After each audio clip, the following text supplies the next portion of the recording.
Teppe Hasanlu or Teppe Hasanlu is an archaeological site of an ancient city located in northwest Iran, a short distance south of Lake Urmia. The nature of its destruction at the end of the 9th century BC essentially froze one layer of the city in time, providing researchers with extremely well-preserved buildings, artifacts, and skeletal remains from the victims and enemy combatants of the attack. Hasanlu Tepe is the largest site in the Gadar River Valley and dominates the small plain known as Soldus. The site consists of a 25 meters high central citadel mound, with massive fortifications and paved streets, surrounded by a low outer town, 8 meters above the surrounding plain. The entire site, once much larger but reduced in size by local agricultural and building activities, now measures about 600 meters across, with the citadel having a diameter of about 200 meters.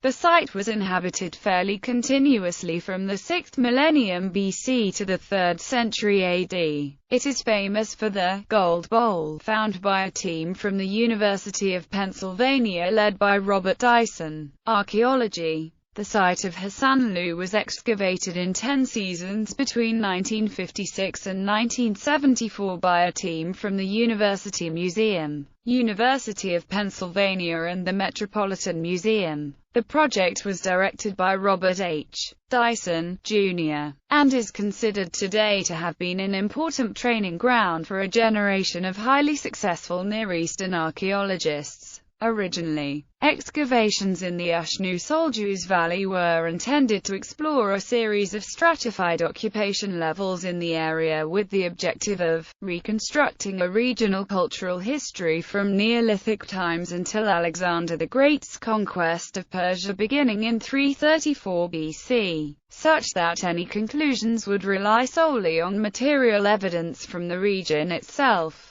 independent of linguistic or literary evidence from adjoining regions. The unexpected discovery of the famous Gold Bowl at Hasanlu in 1958 led to the project shifting its focus to the Iron Age levels at this site, although several other sites in the region were also excavated in order to stay in line with the project's broader objective. These other excavations were conducted at Dinka Tepe, Dalma Tepe, Haji Firuz Tepe, Agrab Tepe, Pizdeli, and Segurdan. The Hasanlu Publications project was initiated in 2007 to produce the official monograph-length final reports on the excavation. Currently 2 excavation reports and several special studies volumes have been completed. History. The excavators originally divided the site's occupation history into 10 periods based on the nature of material finds in the different strata. The oldest, period X, stretches back to the Neolithic period, after which there was fairly continuous occupation until the early Iron Age, followed by a hiatus before subsequent reoccupation. Occupation finally ends in Iran's medieval period.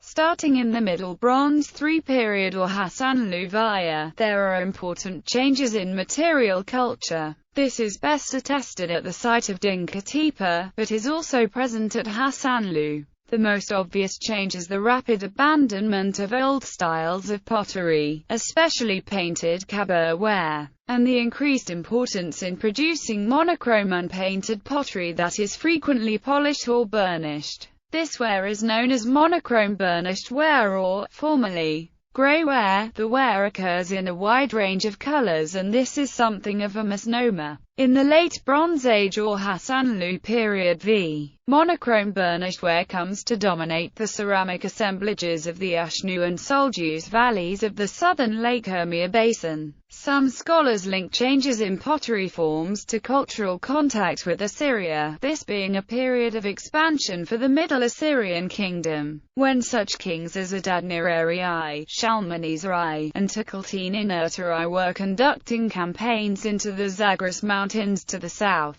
During this time, there was occupation on the high mound and low mound of Hasanlu, and graves have been excavated at Dinka Tepe and Hasanlu. At around 1250 BC, there are some changes in the material culture at Hasanlu and in the graves excavated at Dinka. This marks the beginning of the Iron I period, formerly identified with Hasanlu period V but now the equivalent of Hasanlu IVC. While this period is designated the Iron I, there is virtually no iron in use during this period. 2 iron finger rings are known from Hasanlu. The high mound of Hasanlu was almost certainly fortified during this period, and an internal gateway, large residential structures, and possibly 8 temples were located in this citadel. The low mound was also occupied. The best evidence of this coming from a house excavated in 1957 and 1959 dubbed the Artisan's House.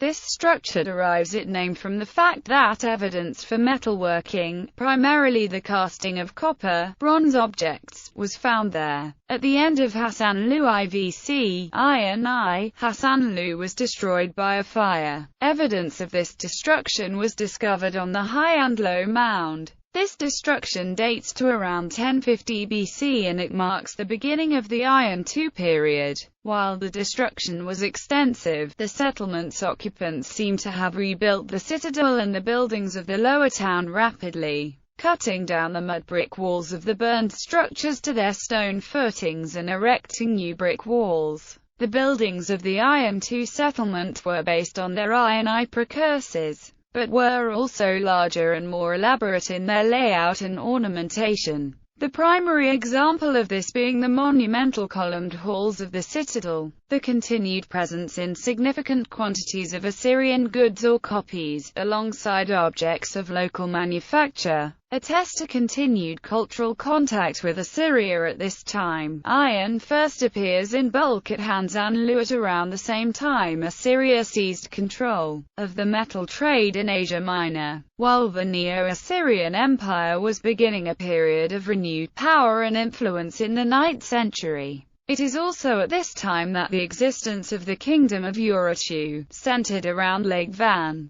is first attested in the Neo-Assyrian annals and related literature. By the time we hear about it, it is already a fully developed state. The circumstances attending its rise in the 2nd millennium are obscure. Urartu's expansion during this period brought the area south of Lake Hermia under its influence. Although material finds at Hasanlu suggest that the city may have remained independent, nevertheless, Hasanlu was catastrophically destroyed. We know a great deal about Iron II, Hasanlu IVB because of the violent sacking and burning at around 800 BC, probably by the Urartians. Over 150 human victims were found where they had been slain. Some victims were mutilated and distributions of other bodies and the wounds they received suggest mass executions. Amid the burned remains of the settlement, the excavators found thousands of objects in situ.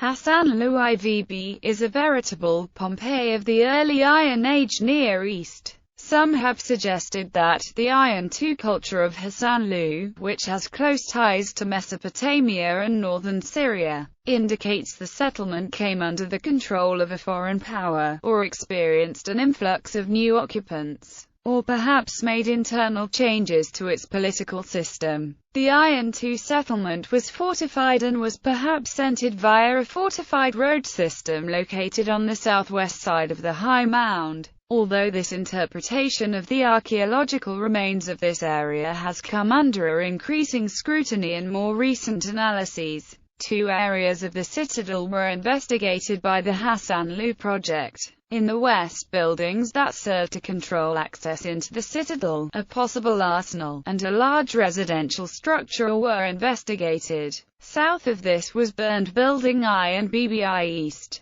These buildings formed a fortified gateway into the lower court area. BBI was also an elite residence. It was in this building in 1958 that the famous Gold Bowl of Hasanlu was discovered. The buildings of the lower court were arranged around a stone-paved court. burned building 2 likely served as a temple, and it was in this building that the excavators found over 70 massacred women and children. Only a few adult males were found among the victims. Following Hasanlu's destruction, the high mound was used as the site for a Eurasian fortress. A fortification wall with towers at regular intervals was constructed around the edges of the high mound. Hasanlu was occupied fairly continuously during period I and period II. Photo gallery. Bronze drinking vessel, Hasanlu, 1st Mil BC, National Museum of Iran. Egyptian blue, Hasanlu, 1st Mil BC, National Museum of Iran. Crescent-shaped plaque, Hasanlu, early 1st Mil BC, National Museum of Iran.